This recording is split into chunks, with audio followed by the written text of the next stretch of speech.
ನಮಸ್ತೆ ಮಕ್ಕಳ, welcome back to my channel.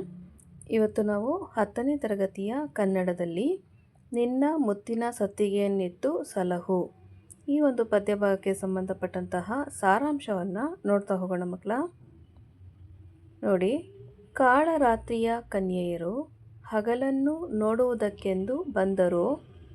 ದೇವತೆಗಳು ಮತ್ತು ರಾಕ್ಷಸರು ಸಮುದ್ರವನ್ನು ಮಂಥನ ಮಾಡುವ ಸಮಯದಲ್ಲಿ ಹೊರಹೊಮ್ಮಿದ ಹೊಸ ವಿಷದ ಹೊಗೆ ಸುರಿದು ಕಪ್ಪಾಗಿ ಘನೀಕೃತವಾದಂತೆ ಜಲದೇವಿಯರು ಮನದಲ್ಲಿ ನೊಂದು ಮನುಷ್ಯರಾದರೋ. ನೀಲಿ ಬಣ್ಣದಿಂದ ಮಾಡಿದ ಗೊಂಬೆಗಳು ಜೀವವನ್ನು ಪಡೆದವೋ ಎನ್ನುವಂತೆ ಗಾನರಾಣಿಯರು ಮಹಾರಾಜ ಹರಿಶ್ಚಂದ್ರ ಇರುವಲ್ಲಿಗೆ ಬಂದರು.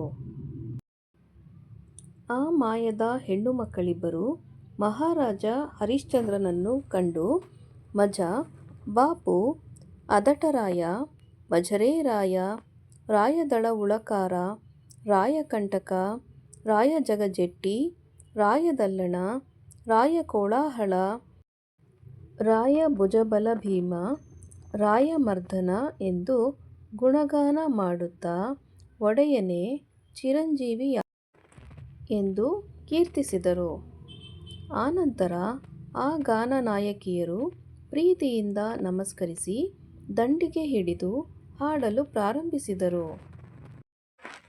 ಹರಿಶ್ಚಂದ್ರನು ಕಾಡು ಹಂದಿಯನ್ನು ಹಿಂಬಾಲಿಸಿ ಬಂದ ಬಳಲಿಕೆಯನ್ನು, ವಿಶ್ವಾಮಿತ್ರನ ಬನಕ್ಕೆ ಬಂದ ಅಂಜಿಕೆಯನ್ನು, ಎರಡನೆಯ ಶಿವನೆನಿಸಿದ ಗುರು ವಾಲ್ಮೀಕಿಯ ಆಜ್ಞೆಯನ್ನು ಮೀರಿದ ದುಃಖವನ್ನು ಹಾಗೂ ಕಾಡಿನಲ್ಲಿ ಕನಸು ಕಂಡ ಭಯವನ್ನು ಅತಿಶಯವಾಗಿ ಮರೆಯುವಂತೆ ಆವರಿಸಿದ ಸಂಗೀತದ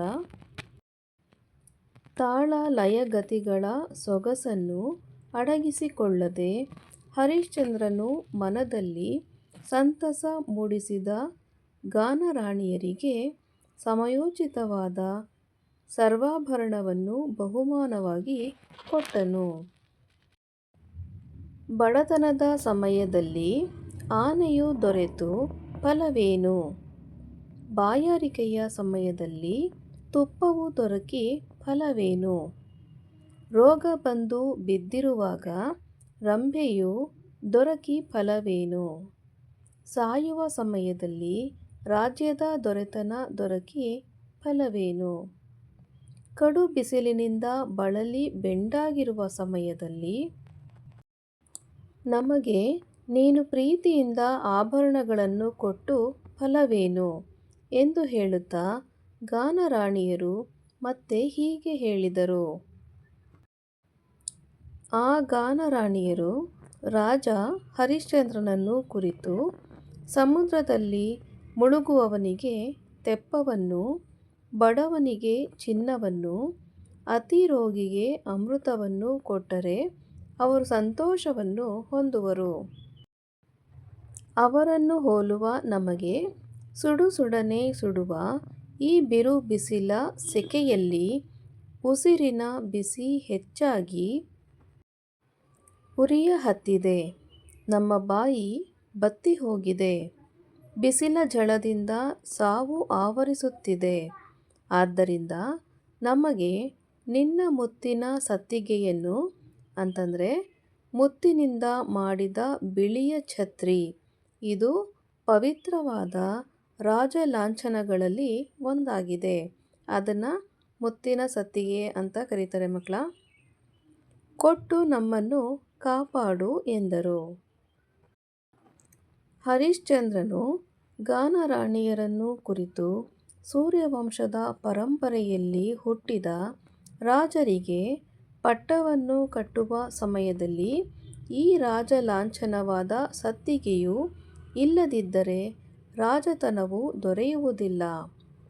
ಈ ಭೂಮಿಯ ಮೇಲೆ ಯುದ್ಧರಂಗದಲ್ಲಿ ಸತ್ತಿಗೆಯನ್ನು ನೋಡಿದ ಶತ್ರುಗಳು ನಿಲ್ಲುವುದಿಲ್ಲ.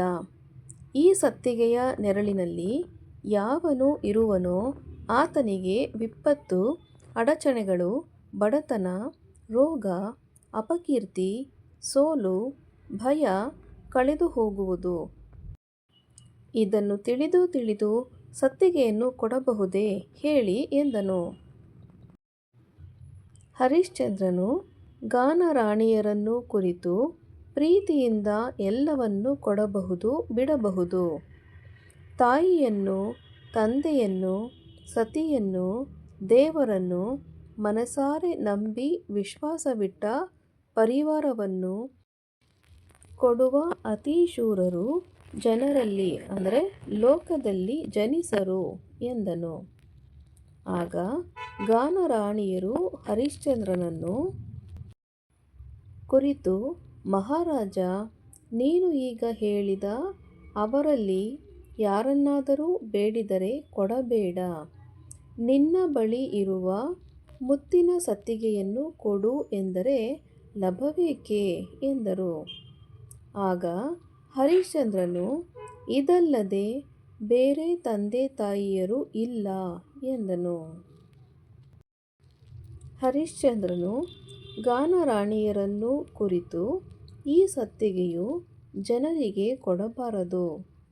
ವಂಶ ಪರಂಪರೆಯಿಂದ ಬಂದಿದ್ದರಿಂದ ತಂದೆಯು ಪಟ್ಟವನ್ನು ಕಟ್ಟುವ ಸಮಯದಲ್ಲಿ ಇದನ್ನು ಪೂಜಿಸಿಕೊಳ್ಳುವುದರಿಂದ ದೇವರು ನೆರಳಿನ ತಂಪನ್ನು ಸೊಗಸಾಗಿ ಕೊಡುವುದರಿಂದ ಪೋಷಿಸುವ ತಾಯಿ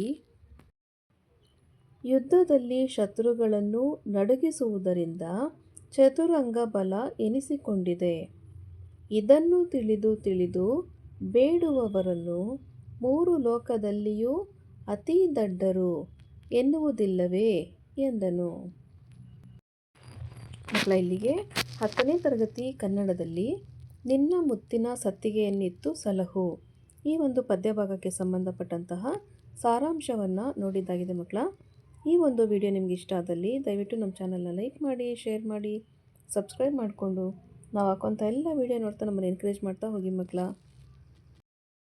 ಹಾಗೆ ಕಮೆಂಟ್ ಸೆಕ್ಷನ್ಗೆ ಬಂದರೆ ಪಕ್ಕದಲ್ಲಿ ಒಂದು ಹೈಪ್ ಅನ್ನೋ ಬಟನ್ ಇದೆ, ದಯವಿಟ್ಟು ಅದನ್ನು ಸಹ ಪ್ರೆಸ್ ಮಾಡಿ. ಇದರಿಂದ ನಿಮ್ಮ ಹಾಗೆ ಬೇರೆ ವಿದ್ಯಾರ್ಥಿಗಳು ಈ ಒಂದು ವಿಡಿಯೋನ ನೋಡೋದಕ್ಕೆ ಅನುಕೂಲ ಆಗುತ್ತೆ ಅಂತ ಹೇಳ್ತಾ ಈ ವಿಡಿಯೋನ ಇಲ್ಲಿಗೆ ಮುಕ್ತಾಯ ಮಾಡ್ತಾಯಿದ್ದೀನಿ ಮಕ್ಕಳ.